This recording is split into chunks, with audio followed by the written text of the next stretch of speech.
I will tell this story the way it was told to me, and the way I later realized it had always been telling itself, long before I knew my name would be attached to it. I am the narrator, not because I want to be, but because I survived long enough to remember. And sometimes I wonder if surviving was the real punishment. I grew up believing that houses were just structures of brick and wood, that walls were meant to keep things out, not trap them in. That belief died the night I returned to Blackwood Lane. I had sworn, years ago, that I would never go back. People make many promises when they are young, and most of them are broken without consequence. This one, however, waited patiently for its revenge. Blackwood Lane does not appear on most maps. It is a thin road, hidden behind a cluster of old banyan trees, stretching away from the main highway like a vein leading straight into the heart of something diseased. When my father died, the house at the end of that lane became mine. No relatives wanted it. No buyers showed interest. Even the property agent avoided eye contact when he spoke about it, as if the house itself could overhear and take offense. I told myself I would go there only to sell it. I told myself I would not stay the night. Lies are easiest to believe when you need them. The sun was already sinking when I reached the lane. The air felt heavier there, thick and unmoving, as though it had grown tired of circulating.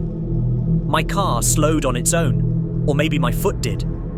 I remember noticing how quiet everything was. No birds, no insects. Even the wind seemed to stop at the edge of the trees, unwilling to follow me further. The house stood exactly as I remembered it, though memory tried to convince me it had grown larger. 2 stories, narrow windows, paint peeling like dead skin. The front door was slightly open. I know even now that I locked it the last time I left. I stood there for a long moment, keys cold in my hand, listening to the sound of my own breathing, which felt too loud, too intrusive. When I pushed the door open, the smell hit me first. Dust, damp wood, and something underneath that I could never properly identify. It was not decay. It was closer to the smell of old water trapped in stone or the inside of a sealed room that had been breathing without lungs. I stepped inside, and the door closed behind me with a soft, deliberate sound. I did not slam. It did not creak. It simply shut, as though satisfied. I told myself I was being dramatic. I turned on my phone flashlight and began walking through rooms I knew by heart. The living room where my mother used to sit silently at night, staring at the wall instead of the television. The kitchen where my father would wash his hands again and again, long after they were clean. The hallway that always felt longer after dark. Nothing had been moved, nothing was broken, yet everything felt wrong, like a photograph taken moments before a disaster. I decided to stay the night. That decision still echoes in my skull. The electricity did not work, but I found candles where they had always been kept. My father believed in preparation, especially for things he never spoke about. I ate a dry biscuit from my bag and drank water, sitting on the edge of a chair instead of relaxing into it. I felt like a guest who had overstayed a welcome that was never offered. As night settled in, the house began to make sounds. Old houses do that, I know. Wood expands, floors shift. But this was different. These sounds had rhythm. They came in patterns, like breathing, like footsteps that stopped whenever I tried to listen closely. Around midnight, I heard the first whisper. It came from upstairs. I froze, candle trembling in my hand. The whisper was soft, almost affectionate, like someone calling a name they were fond of.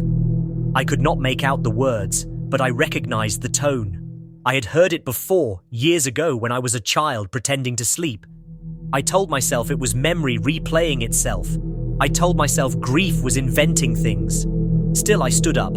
Each step on the staircase felt louder than it should have. The banister was cold, colder than the air around it. Halfway up, I felt the unmistakable sensation of being watched. Not from behind, from inside the walls, from above the ceiling, from beneath the steps. The whisper grew clearer as I reached the landing. It was coming from my old bedroom. The door was open. Inside, the room looked smaller than I remembered. The bed was gone. The toys were gone. Only the wardrobe remained, its dark wooden surface scratched with lines I did not remember carving. The whisper came from inside it. I stood in the doorway, heart pounding, every instinct screaming at me to leave. Instead, I took a step forward. Then, another. The wardrobe door was slightly ajar. From the gap, I felt cold air spill out, carrying that same damp, ancient smell. I spoke before I could stop myself. I asked who was there. The whisper stopped. For a moment, the silence was so complete, it felt like pressure against my ears. Then the wardrobe door creaked open wider, slowly, deliberately. There was nothing inside. I laughed then, a short, hysterical sound. Relief flooded me so fast my knees nearly gave out. I told myself this was proof that fear had made a fool of me. That was when the door slammed shut behind me. I spun around. The bedroom door was closed now, candlelight flickering against the wood. I rushed to it and tried the handle. It would not move. I banged on the door, shouting, my voice sounding small and distant, as if the room was swallowing it. Behind me, the wardrobe door opened again. This time, something stepped out. It looked almost human at first glance. Tall, thin, its limbs bending at slightly wrong angles. Its skin was pale, stretched too tightly over its frame, like fabric pulled over broken furniture. Where its face should have been, there was only a smooth surface, except for a mouth. That mouth smiled wider than any mouth should. It spoke my name. I cannot describe the fear that took hold of me then. It was not the sharp panic of a sudden threat. It was deep, sinking dread, the kind that tells you this moment was always meant to happen. I backed away until I hit the door. The thing tilted its head, studying me, and I felt like an insect pinned for observation. It told me I had grown. It told me I had stayed away too long. Its voice was layered, as though many voices were speaking at once, some familiar, some painfully so. I screamed, and the candle went out. In the darkness, I felt its breath on my face. Cold, wet, curious. Then the door opened. I fell forward into the hallway, gasping, crawling away as the bedroom behind me went silent. When I looked back, the door was open, the room empty, harmless, ordinary. I did not sleep that night. I sat downstairs, back against the front door, candle burning low, waiting for morning. When sunlight finally filtered through the windows, the house looked normal again. I almost convinced myself it had all been a nightmare. Almost.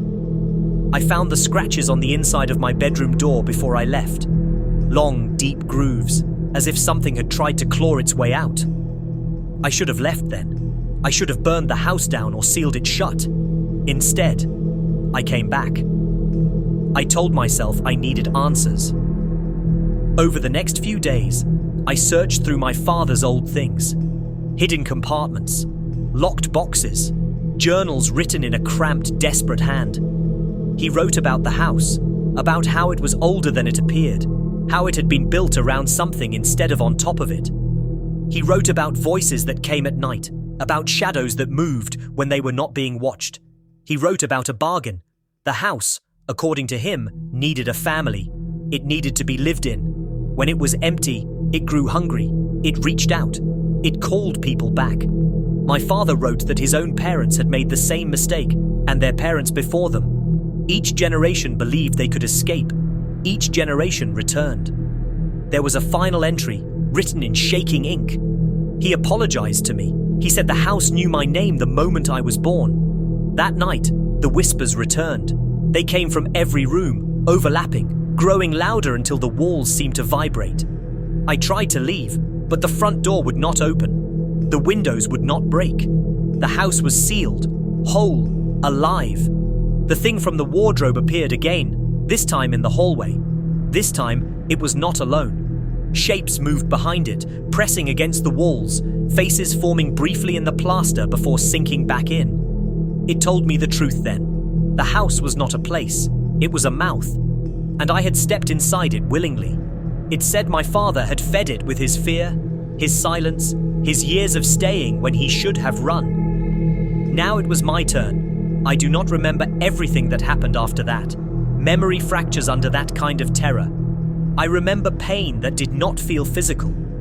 I remember voices wearing the faces of people I loved. I remember being shown things I had buried so deeply I forgot they were there. When I woke up, I was outside, lying on the grass at the edge of Blackwood Lane. The house stood behind me, quiet, closed, satisfied. I left. I never looked back. Years have passed since then. I live far away now, in a city full of noise and light. I tell myself I am safe, but sometimes at night I hear a whisper just as I am about to fall asleep. Soft, patient, calling my name, and I know the house is still there, waiting.